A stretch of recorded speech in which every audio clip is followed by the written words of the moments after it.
Naging emosyonal si Pangulong Ferdinand Marcos Jr. sa kanyang ika-4 na podcast na mapag-usapan ng mga anomalya at korupsyon sa flood control projects.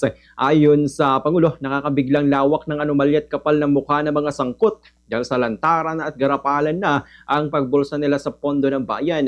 Samantala, halos maiyak din ang Pangulo habang kinukwento ang bigat ng pinapasa ng mga ordinaryong manggagawa at pamilyang walang kasalanan ngunit natadamay sa katiwalian.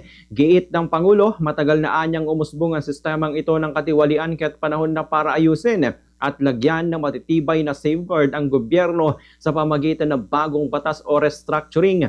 Wala anyang mas mahalaga kaysa sa kapakanan ng bawat ordinaryong Pilipino, higit pa sa kahit sinong politiko, maging siya man bilang Pangulo ng bansa. Ganitong bahagi ng pahayag ni Pangulong Bongbong Marcos. To me, is the Filipino citizen.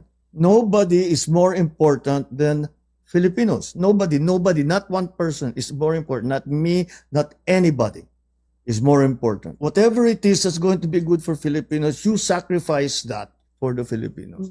That's what being a good Filipino means. You make sacrifices for the country, you make sacrifices for your people. You're teary-eyed. Yes, because I'm very upset.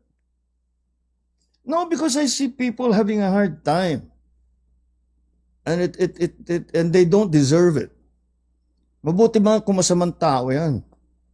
Dapat parusahan. Hindi naman eh. Walang ginawa yan kundi magtrabaho.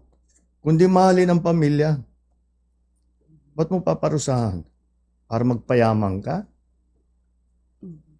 That makes no sense to me. So dami ng sakit ang ulo niyo po. Do you ever regret being president? No.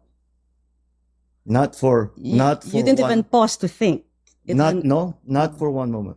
Why? Because I am given the opportunity to actually, the privilege, the opportunity and the chance to actually do something. All of the things that I complained about all my life, now I can do something about them. And that is the greatest privilege that anyone can be granted. So, for the most trusted source of news and information, visit our website at www.bomboradio.com. Follow us on Bombo Radio mobile app, Facebook, and YouTube. Like, share, and stay connected. Anytime, anywhere.